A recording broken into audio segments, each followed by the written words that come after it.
দিছে মনে হয় জাস্ট ছোট্ট একটা বিষয় দেখানোর জন্য মনে হচ্ছে দেখানো উচিত। এই যে ওইটা জাহাজ এসে কীভাবে এসে পল্টনের সাথে ও বাবা রে আমাদের সব তুলে ফেলতেছে।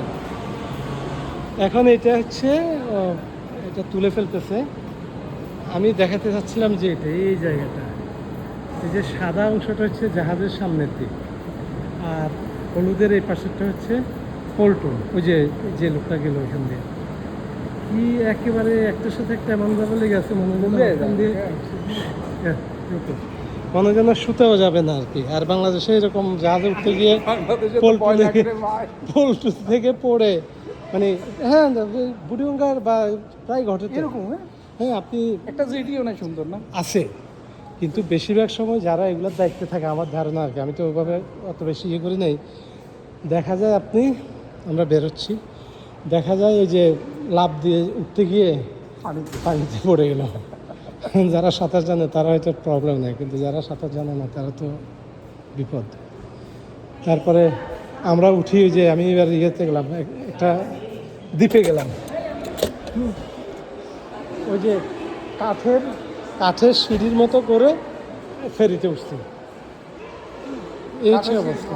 না এটা ছোট ট্রলারে, বড় ট্রলারে আর কি, কিন্তু ফেরির জন্য হইলেও আচ্ছা এটা একটা স্টেশনের ভিতরে, ওই যে ফেরি স্টেশনের ভিতরে ভেতরের অংশ। আর না আমাদেরও এখন এই যে ধরেন মেট্রো রেলের স্টেশনে ঢুকলে আপনার খুব ভালো লাগবে এরকম। আমরা উন্নত বিশ্বে যেরকম পরিষ্কার পরিচ্ছন্ন সুন্দর, তা আমাদের মেট্রো স্টেশনগুলো এরকম সুন্দর। কতদিন সুন্দর থাকে সেটা একটা কথা, দেখার বিষয় না। হ্যাঁ সেটাই। মানুষজন নোংরা করে ময়লা করে ফেলে, একদিকে মানুষজন ময়লা করে ফেলে, আর একদিকে হচ্ছে গভর্নমেন্ট মানুষ ময়লা করবে, এটা হ্যাঁ। স্বাভাবিক।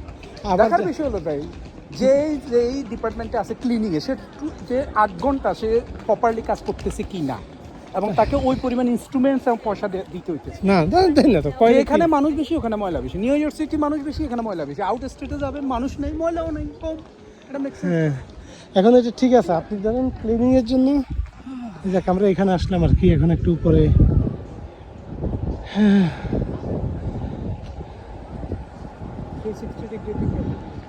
হ্যাঁ উপরে একটু বসলাম।